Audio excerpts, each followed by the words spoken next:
To make this chandelier, I'm using this white sparkly lampshade. It's 14 inches in diameter. I'm also using 2 sets of this crystal garland I got at Costco. It lights up, it has a couple of plugins. I'll show you how we deal with those later on. You can use any sort of LED Christmas lights that you want.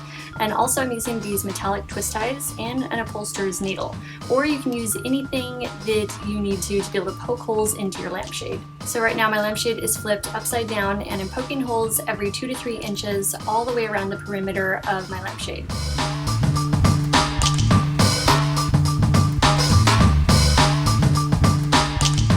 And now take your twist ties and feed them through each of the holes.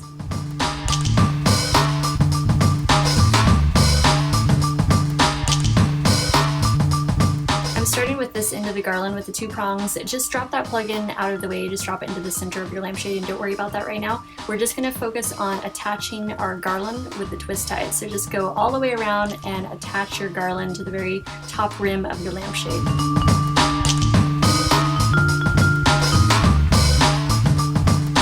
After you finish the first row, just continue wrapping your garland or your lights all the way around your lampshade until you're happy with it. And just use your twist ties wherever you need them to attach the next kind of row of lights or garland. So sometimes you might need to connect a couple twist ties together to get them to reach the next level. And then just keep wrapping until you're completely happy with how it looks. And right now I'm attaching another set of the lights. So I'm just going to plug those into each other and kind of hide that cord back there and continue wrapping with my twist ties.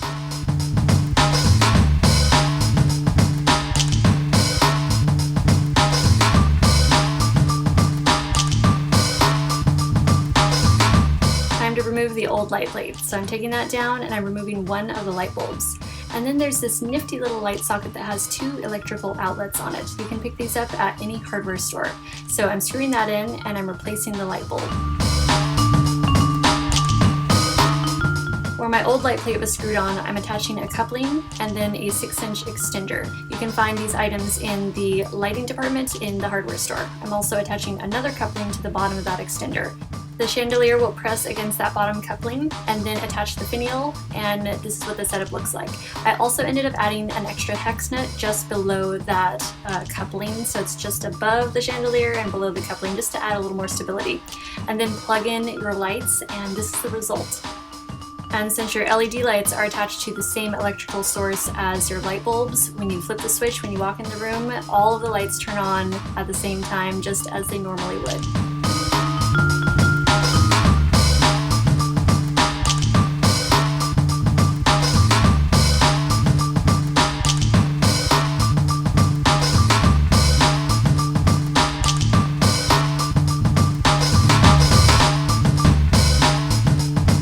We're going to be breaking things in this project, so make sure you put some safety glasses on first.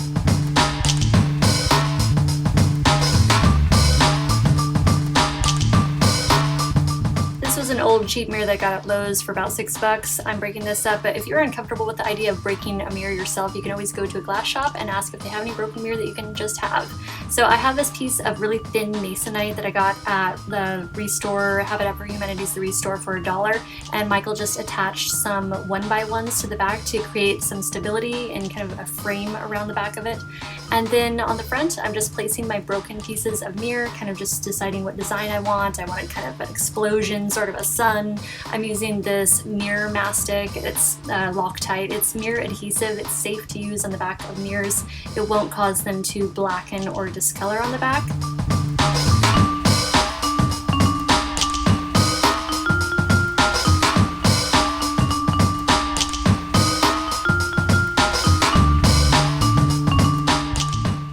This white sanded grout. I like the texture that this gives, and the color is really nice of it too. It's a nice shade of white.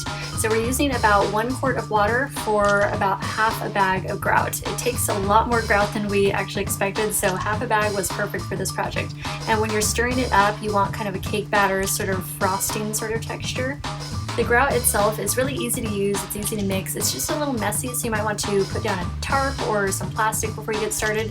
And then we're just grabbing handfuls of the grout and just kind of was just spreading it on with sponges. These are just regular kitchen sponges because I didn't have the proper tools, but you have all kinds of like nifty little tools in the hardware stores you can use for grouting and doing mosaics. You can use a grouting sponge. Michael has that big yellow sponge there. That is a grouting sponge, so you can get it wet and kind of smooth it over your surface.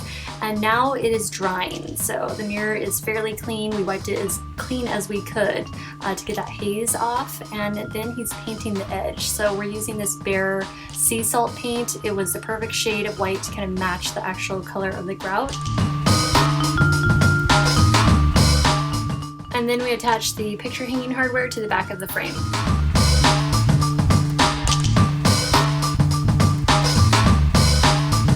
Easiest no-sew faux sheepskin pelts ever. Is that like the longest title ever? Okay. I'm just cutting down my fabric to the size that I want. I'm using about a 3-foot by 2-foot piece. This is just going to be small throws that I want to use on the back of my ghost chairs or on the side or on the arms of them. But make whatever size that you want. I'm using this Mongolian faux fur in case you're curious. Just plain white Mongolian faux fur. And I'm just using a pencil to trace out some kind of like shapely curves to it so I can trim it up and make it look kind of like where the legs used to be, or you know, the underbelly fluff, or whatever you want to call it. We just want some shapely look to the edges.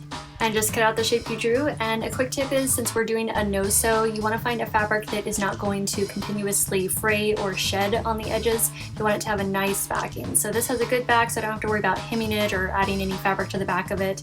And then just kind of pull away any of that extra fur that's along the edges, fluff it up, throw it on your chair, and you're all done.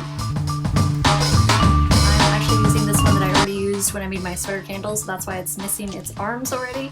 So I'm just cutting off the bottom half of it just below the arms. I'm going to save that little piece for some other project, and then this bottom piece that I'm going to be using for the pillows, I'm cutting that in half because the front and the back are the same design, so I want to make a set of 2 matching pillows.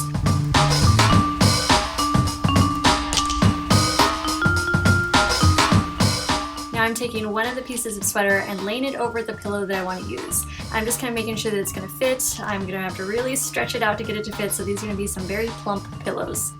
Now I'm taking that piece of sweater and I'm laying it over this flannel that I'm going to be using for the back, and I'm just cutting that out. I'm going to cut it out the same dimensions except 5 inches longer in one direction. And I fold that piece of fabric in half and cut that down the middle. So now I'm going to have 2 pieces that are going to make the envelope on the back of my pillow. And then those 2 edges that are going to overlap over each other, fold those over and hem them. Just about a 1/2 inch is good.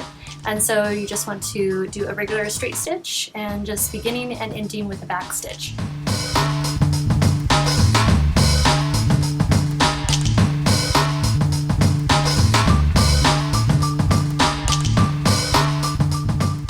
To pin our pieces into place. So I'm laying down the sweater with the pretty side facing up, and then the 2 backs that are going to envelope over each other. So those are facing down. So pretty sides are facing inward towards each other, and then pin everything into place. And so with a regular straight stitch all around the perimeter, about a 1/2 inch seam allowance is good. When you come to a corner, you can just leave your needle down, lift your presser foot, turn your fabric, drop your presser foot, and continue sewing. And then don't forget to finish off with a back stitch to lock the thread into place.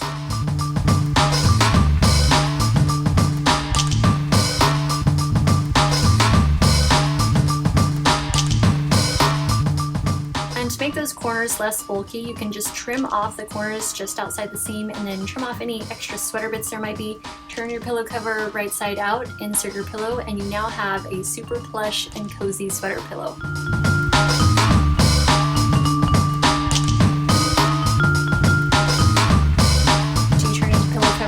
This old tank top, and then I had an old sequin skirt, and I use the same technique as on the sweater pillows. Just cut out the piece of the fabric that you want to use from the item and then fit that over a pillow that will fit it. Cut out the back envelope style exactly as we did the sweater pillows, and it's basically the exact same techniques as we already did. So I didn't want to go through the whole thing with you. I just wanted to show you another idea that you can do if you want to.